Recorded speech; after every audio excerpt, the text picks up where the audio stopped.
Hi everyone, अस्सलाम वालेकुम रहमतुल्लाहि वबरकातुहू। नमस्ते, सत श्री अकाल। के हालचाल? सब बढ़िया? हाँ बढ़िया सर।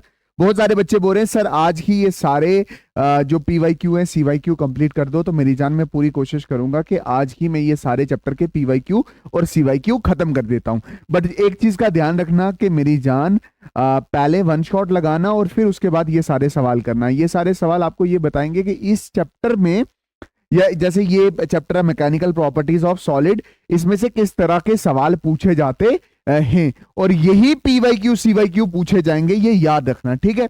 जैसे कि सवाल नंबर 1 1 करोड़ रुपए का है। ये क्या बोल रहा है? What do you mean by elasticity? Elasticity का क्या मतलब होता है?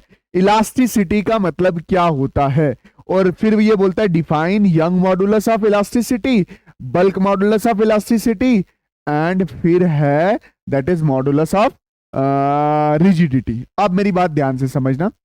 इलास्टिसिटी का मतलब होता है द प्रॉपर्टी ऑफ मटेरियल, किसी भी मटेरियल की property to regain its shape, जिसकी वजह से वो अपनी शेप को क्या कर लेता है? दोबारा रीगेन कर लेता है। जैसे रबड़ है, उसको खींचा, दोबारा छोड़ा तो वो अपनी शेप को रीगेन कर देगा। इसको बोलेंगे इलास्टिसिटी, ठीक। फिर है modulus of elasticity. Modulus of elasticity को ई से डिनोट होते हैं, तो वो होता क्या है? That is stress upon strain. आपने 3 तरह का मॉडुलस ऑफ इलास्टिसिटी पढ़ा होगा। Young modulus of elasticity that is longitudinal stress upon longitudinal strain, bulk modulus of elasticity volumetric stress upon volumetric strain, and modulus of rigidity जिसको आप क्या बोलते हो? Tangential stress upon shear strain. ये तीनों मैंने आपको बहुत अच्छे से एक्सप्लेन कर दिए। अभी आप जितना सवाल में पूछा गया आपने उतना ही लिखना है और चीजों को दिमाग में बिठाओ। जो चीज रटनी है उसको रट के जाना है, ठीक है? समझ आया कि नहीं आया? वैसे मैंने पूरा बेसिक आपको पहले करवा रखा है।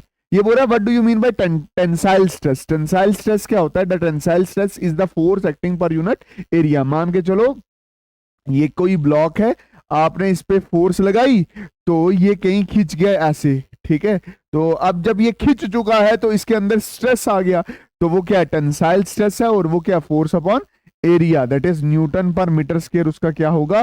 दैट इज यूनिट होगी, ऐसा यूनिट होगी। फिर चलें आगे। फिर ये बोल रहा है what is longitudinal strain? Longitudinal strain, strain का मतलब होता है बदल जाना। पहले लेंथ L1 थी, आपने ये खींचा तो इसमें क्या आ गया? स्ट्रेन आ गया, ये चेंज हो गया। तो चेंज इन लेंथ क्या होगी? That is delta L2 minus delta N1। यही मैंने इधर लिख रखा है। और स्ट्रेन का मतलब होता है change in length divided by original length, change in length divided by original length. चलें आगे। उसके बाद है what is young modulus of elasticity? मैंने आपको बताया यंग मॉडुलस ऑफ इलास्टिसिटी क्या होता है? Longitudinal stress upon longitudinal strain. ये मैंने आपको सब बहुत अच्छे से बताया था, ठीक है?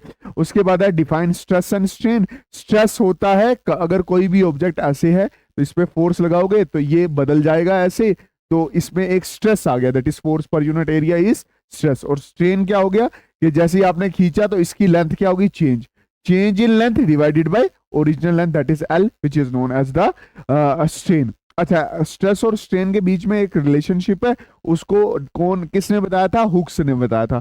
और उसको क्या बोलते हैं? Hooke's law. हुक्स लॉ क्या कहता है? कि जो स्ट्रेस है वो डायरेक्टली प्रोपोर्शनल टू स्ट्रेन है। Stress is directly proportional to strain. जब डायरेक्टली प्रोपोर्शनल साइन हटेगा तो आएगा E, that is E is modulus of elasticity. देख जैसे फॉर एग्जांपल जितना आप स्ट्रेस लगाओगे इसके ऊपर उतना ज्यादा ये बदल जाएगा, उतना ज्यादा इसके अंदर इसके शेप में चेंज होगा, स्ट्रेन उतना ज्यादा होगा। तो stress is directly proportional to strain, directly proportional sign हटेगा तो E आएगा, E वैसे रखा तो stress upon strain is equal to modulus of elasticity. ये चीज याद रखना, modulus of elasticity is stress upon strain. यहाँ पे ये हमारा प्रॉपर्टीज ऑफ मैटर होता है खत्म। बहुत अच्छे से मैंने ये पढ़ाया है, वन शॉट में भी अच्छे से पढ़ाया। यहाँ पे मैंने सीवाई क्यू पीवाई क्यू भी बहुत अच्छे से करवाए हैं।